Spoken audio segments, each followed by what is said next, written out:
220 volts. ¿De qué va a depender?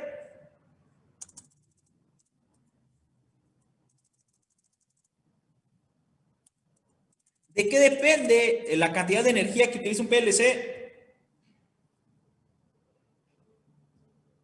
De la aplicación a la que voy a dirigir.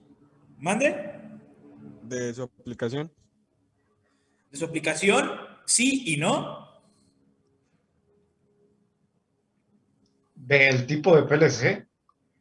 Sí, en teoría sí. Pero prácticamente los PLCs, aparte del tipo, pues en la parte de la salida, que es donde se ejecuta el control, vamos a ver que no son más que interruptores. Interruptores a los cuales nosotros les podemos conectar diferentes tipos de fuentes. Es decir, si nosotros le conectamos una fuente de 12 volts, vamos a estar controlando elementos de 12 volts. Si nosotros le conectamos una fuente de 24, elementos de 24, de 110 o de 220. O incluso podemos conectar diferentes fuentes y tener diferentes aparatos trabajando o siendo controlados a diferentes voltajes. ¿Puede hacer eso el Arduino? No.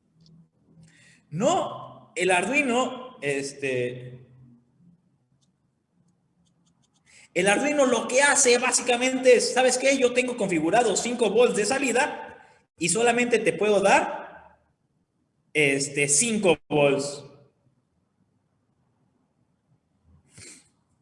Y pues esa es una de las principales diferencias cuando utilizamos uno o utilizamos el otro.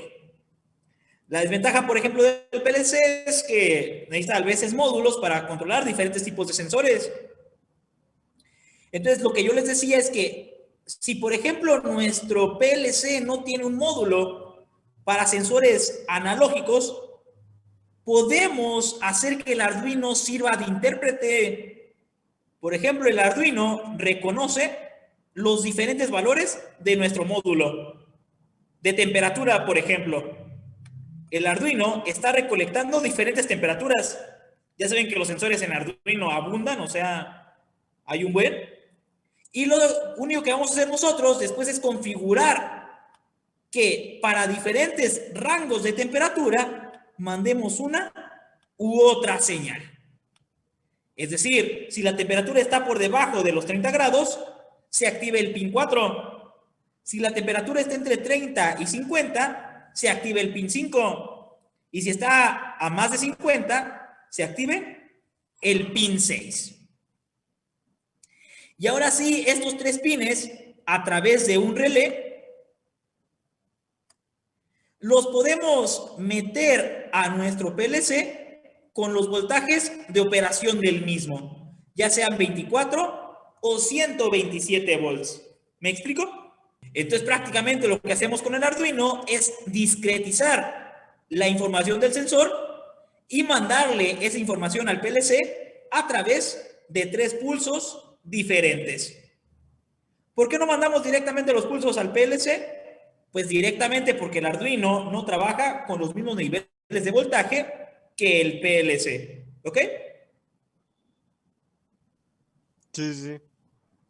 Y entonces, pues es donde nosotros podemos hacer una combinación entre Arduino y PLCs para discretizar algunos sensores que no tengamos la posibilidad de poderlos conectar directamente a nuestro PLC. ¿Va?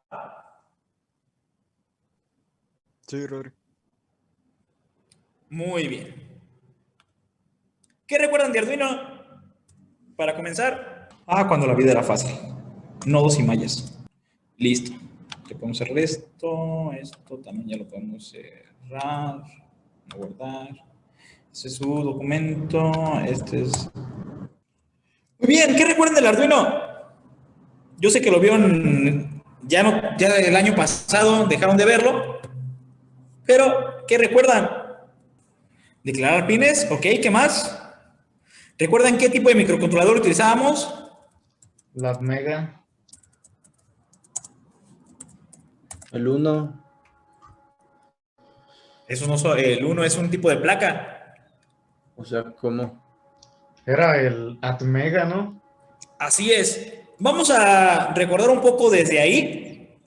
Nosotros, primeramente que nada, vimos la historia de los microcontroladores y vimos que son los hermanos feos o los hermanos pequeños de los microprocesadores.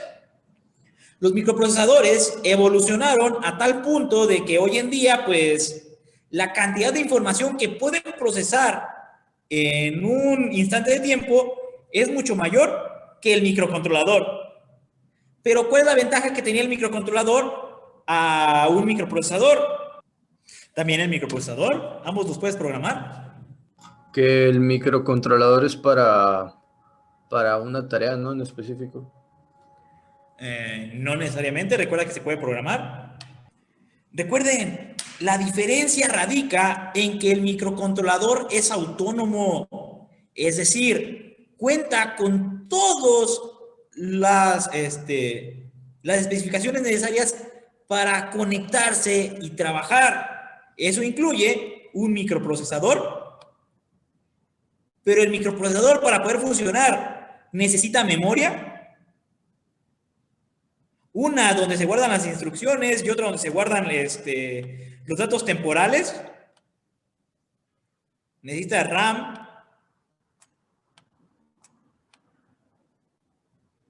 Necesita ROM.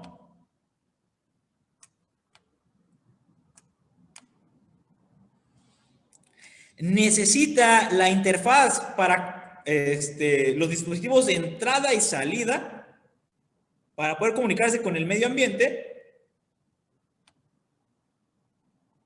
Dispositivos de entrada, salida.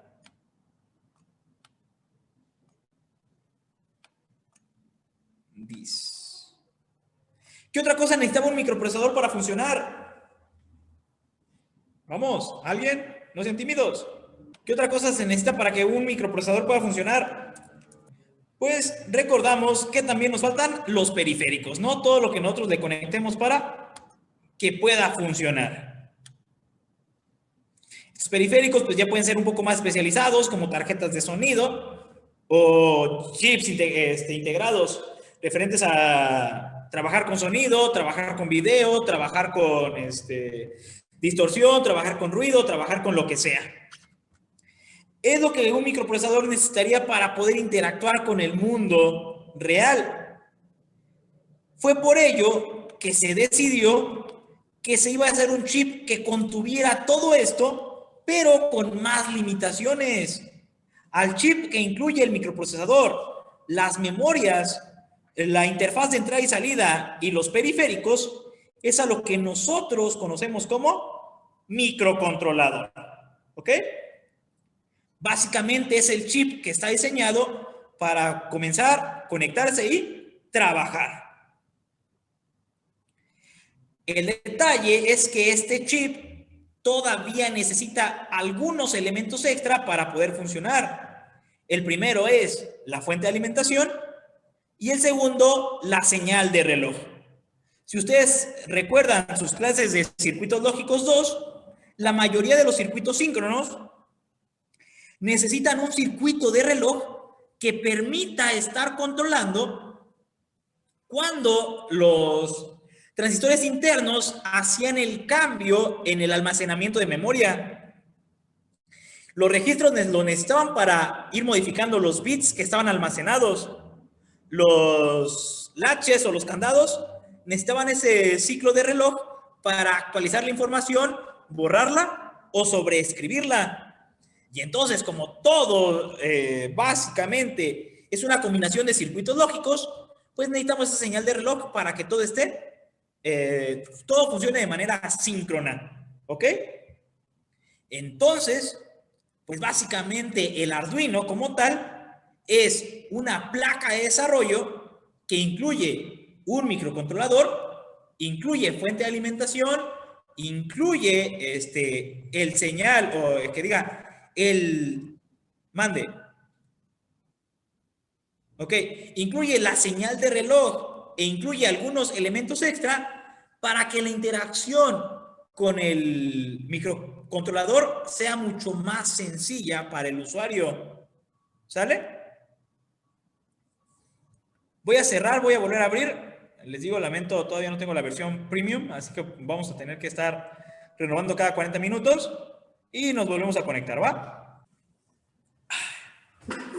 Ok, entonces les comentaba, en un Arduino, pues vamos a poder identificar diferentes elementos. El primerito es nuestro microcontrolador. Dentro de ese microcontrolador, recuerden que existe un microprocesador, una memoria RAM, una memoria ROM y una unidad de entradas y salidas y de manejo de periféricos, ¿ok? Todo eso se encuentra en este chip. Para que este chip funcione, necesita 3 elementos. Una señal de reloj, que en este caso lo hacemos con un cristal oscilador. Una fuente de alimentación, que recuerden que lo podemos alimentar el Arduino de diferentes maneras. La primera era suministrándole una alimentación por el plug de carga, ya sea a través de un eliminador o con una fuente de pilas. También le podemos suministrar alimentación a través de la conexión USB, o también le podíamos suministrar alimentación a través del pin de voltaje de entrada y una referencia a tierra. A través de estos 2 pines también le podemos suministrar corriente a nuestro microcontrolador.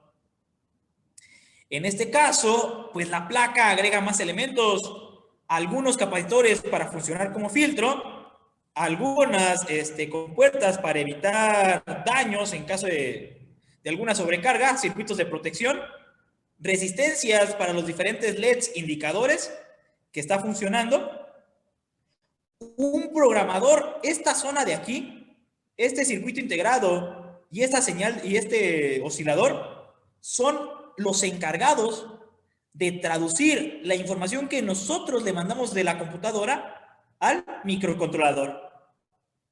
El que se encarga de traducir las instrucciones que nosotros escribimos en lenguaje tipo C y lo convierte en lenguaje máquina. ¿Recuerdan el lenguaje ensamblador?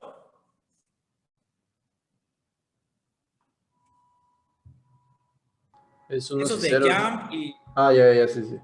Y no sé qué tanto, que eran instrucciones súper intensas. JSB, JSL, AWC, trim B, trim C, etcétera. Pues aquí se encarga de mandarle la información que nosotros hacemos en Arduino a través de este microcontrolador para programar nuestro microcontrolador principal. Es por ello que nosotros ya no tenemos que estar quitando el Arduino de la placa. Automáticamente con el programador podemos mandarle la información que nosotros queremos que guarde y reproduzca cuando encendamos nuestra placa de desarrollo.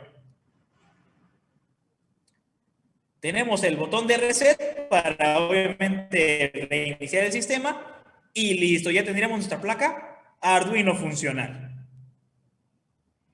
En cambio, pues nosotros tendríamos el Arduino simple, el cual pues obviamente este de aquí,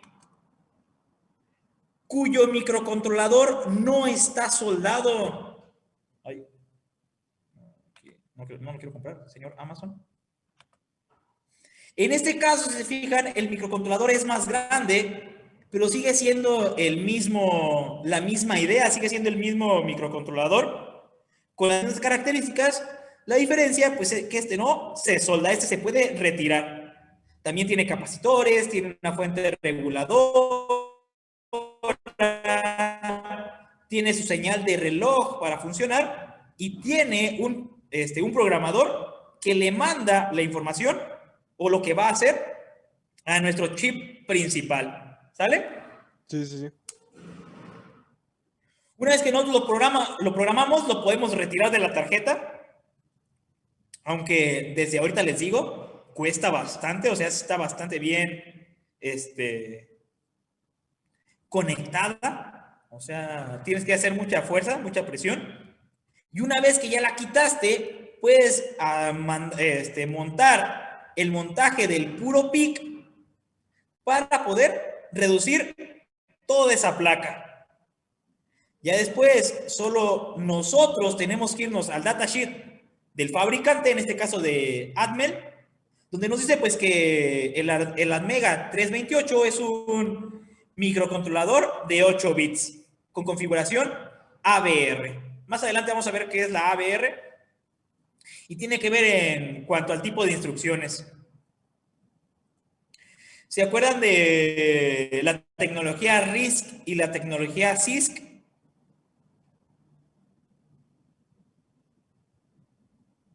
No, mucho, Rodri. La de, bueno, no la vimos a fondo porque pues al final de cuentas ya nos dedicamos al código. Es más fácil que la otra, ¿no? ¿Mande? ¿Qué pasó? Vamos, no seas tímido. Tú puedes.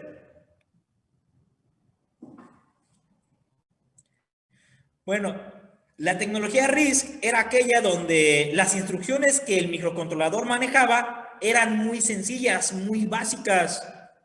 En cambio, la tecnología CISC era por complex y entonces en estas el tipo de instrucciones que manejaba el microcontrolador pues eran mucho más avanzadas, mucho más pesadas y por ende se necesitaban muchas menos para las diferentes tareas. ¿Ok?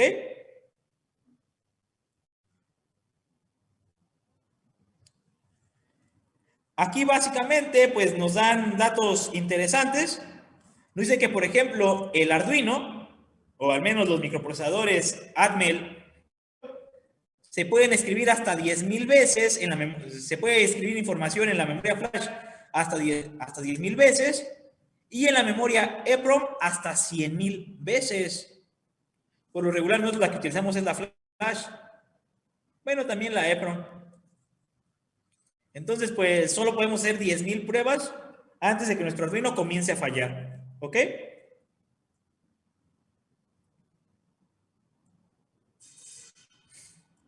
Aquí, pues, obviamente son otros datos técnicos, bla, bla, bla, temperaturas, cuántos convertidores analógicos digitales tiene, cuántos osciladores tiene, etcétera, etcétera, etcétera. Las corrientes y los voltajes que maneja.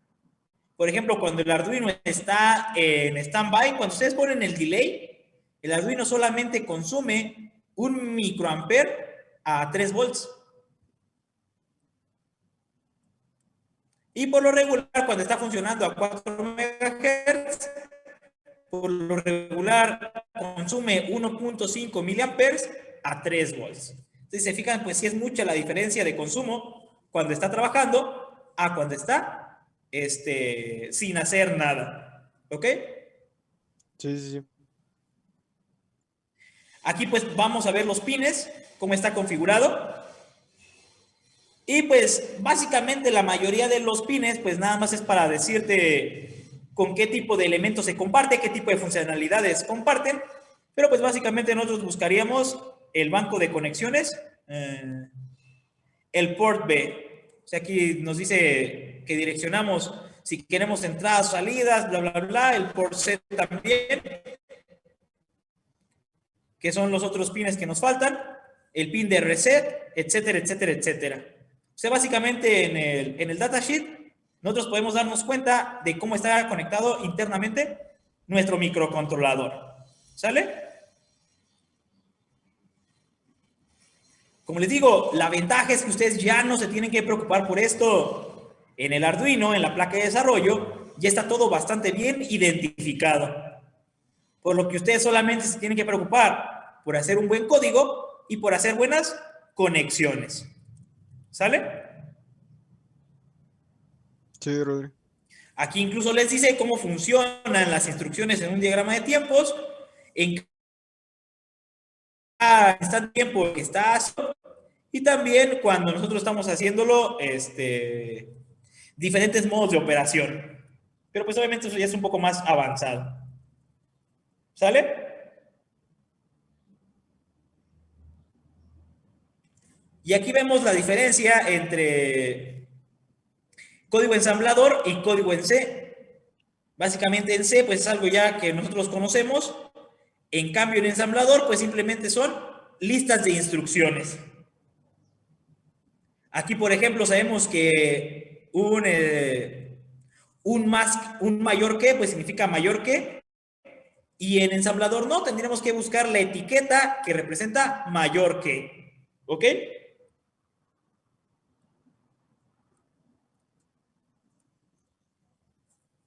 Y pues aquí también nos especifica cómo están conectadas las memorias RAM, cómo están las memorias ROM, etcétera, etcétera, etcétera. ¿Se acuerdan de la configuración von Neumann y Harvard? Bueno, para recordarlos, para los que andaban un poco perdidos, recordemos que hay dos maneras diferentes de conectar la memoria RAM y la memoria ROM al microprocesador. Una de las configuraciones es hacer que la memoria RAM esté por un lado y la memoria ROM esté por el otro. Así, el microprocesador puede estar enviando las señales a las dos memorias al mismo tiempo. Es decir, puede estar trabajando en paralelo. En cambio, la otra configuración, pues hace que la memoria RAM y la memoria ROM estén en el mismo bloque, haciendo que solo se requiera de un camino para conectar al microcontrolador, al microprocesador, perdón, con las dos memorias. Para recordarlo, el truco mnemotécnico es que todo junto está separado y separado está todo junto. Es decir, la arquitectura von Neumann, su nombre es separado, von Neumann, y eso nos indica que las memorias están juntas. La RAM y la ROM están en la misma unidad. Y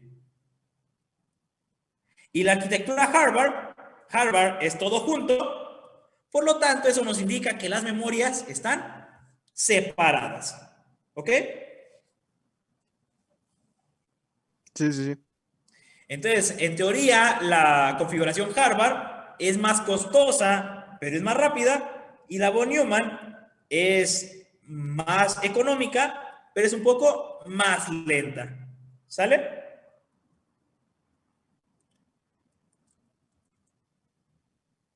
Y pues aquí nos dice la configuración básica, que necesitaríamos conectar un oscilador de cristal entre los pines Xtal 2 y Xtal 1, agregándoles dos capacitores.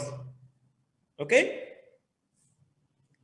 Y pues aquí nos dicen los rangos de los capacitores que podremos utilizar dependiendo de la frecuencia en la que nosotros queramos operar. Si queremos que nuestro microcontrolador opere a bajas frecuencias, a menos de 0.9 MHz, pues no es necesario que nosotros le pongamos un capacitor.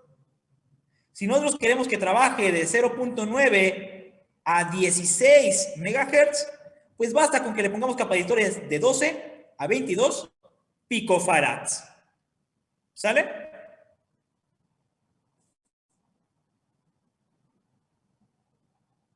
Entonces, es por ello que en la imagen, pues se fijan, están utilizando dos capacitores de 22 picofarads. ¿Sale? ¿Por qué están todos tan serios? Excesivamente serios. No, aquí estamos. Ah, es que... Ah, bueno, dije, a lo mejor ya se murieron o se durmieron o algo así. Entonces, dudas con la parte técnica, la parte que muchas veces nos saltamos o damos por hecho las cosas. Ahora, ¿cuál creen que sea la diferencia entre esta parte técnica y la parte técnica de un PLC? Que ahí se ocupan bancos de memoria. ¿Mande? Que ahí ocupamos bancos de memoria. En el PLC, la única diferencia es que vamos a tener ahí ya el microprocesador, porque por lo regular la mayoría de los PLCs tienen mayor capacidad de cómputo de información. Pero además de ello, pues vamos a tener que tener dispositivos que nos permitan trabajar con alta potencia. Es decir, es como si nosotros, en lugar de tener las salidas directas del Arduino conectadas a esos pequeños conectores, conectadas a conectores, en lugar de que las salidas del Arduino terminen en esos pequeños conectores, pues ahora les agregaríamos relés para que los relés sean los intermediarios y el Arduino fuera capaz de manejar voltajes más elevados de los necesarios para que él pueda trabajar. ¿Me explico?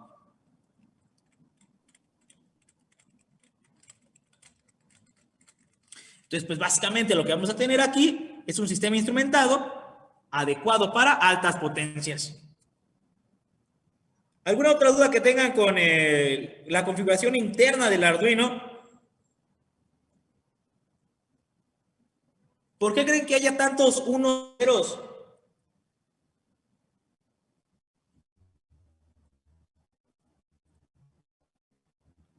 ¿Por qué creen que en los datasheets siempre nos da la información de unos y ceros y banderas y toda la cosa? ¿Por qué creen que vemos muchos registros de este estilo?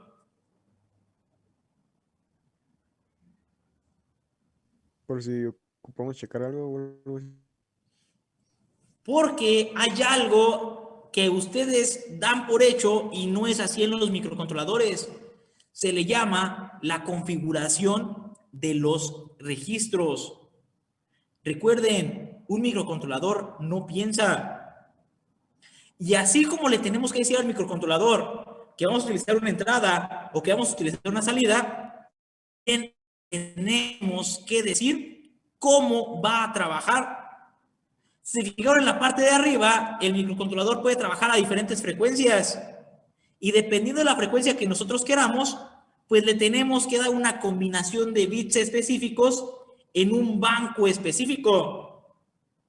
Por defecto, las placas de desarrollo de Arduino, pues obviamente ya traen un valor establecido por defecto, ya no es necesario que nosotros lo cambiemos. O no se puede cambiar directamente por código. Tendríamos que agregar un programador para poder modificarlo. Ya traen uno por defecto. ¿Se puede? Sí se puede, pero tendremos que meternos un poco más a investigar específicamente qué banco se tiene que utilizar para rellenar los huecos de ese banco con unos y ceros en función de la configuración de que nosotros le queramos dar. No sé si me explico en esta parte. Es algo confusa, más cuando no se tiene una noción de lo que hacen los bancos de registros.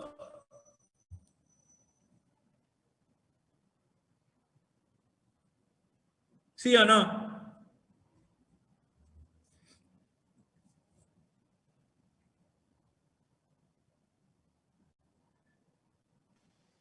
Sí. ¿Sí? Bueno. Y entonces, pues obviamente estos bancos de registros van a tener que estar cambiando su información en función de si queremos que el microcontrolador esté funcionando, si queremos que el microcontrolador no esté funcionando, etcétera, etcétera, etcétera. Para ustedes, la ventaja es que al manejar Arduino, la mayoría de estos funciones especiales o comandos especiales ya están incluidas en las funciones base, en el digital read, en el digital write, en el pin mode, etcétera, etcétera, etcétera.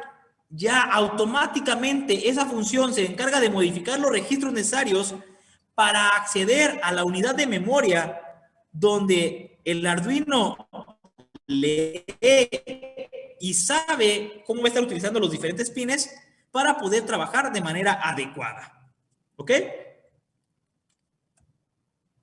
Entonces es por eso que esto existe. Si se fijan, aquí incluso si accedemos al registro de SMCR y modificamos los primeros 4 bits de ese registro, nosotros podemos hacer que el Arduino se comporte de diferente manera. Podemos hacer que nuestro convertidor analógico digital vea una reducción.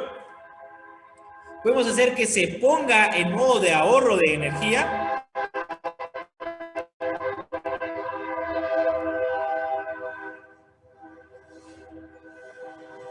El tren, un momento.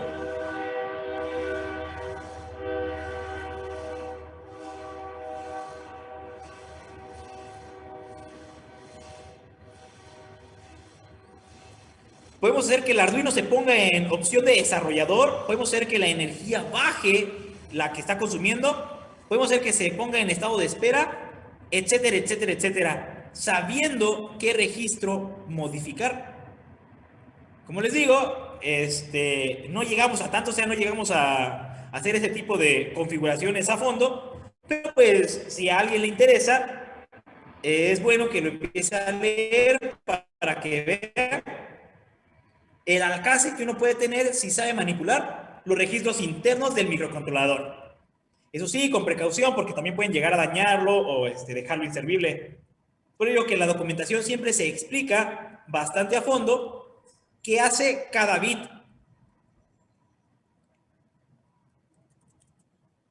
¿Dudas? No. No.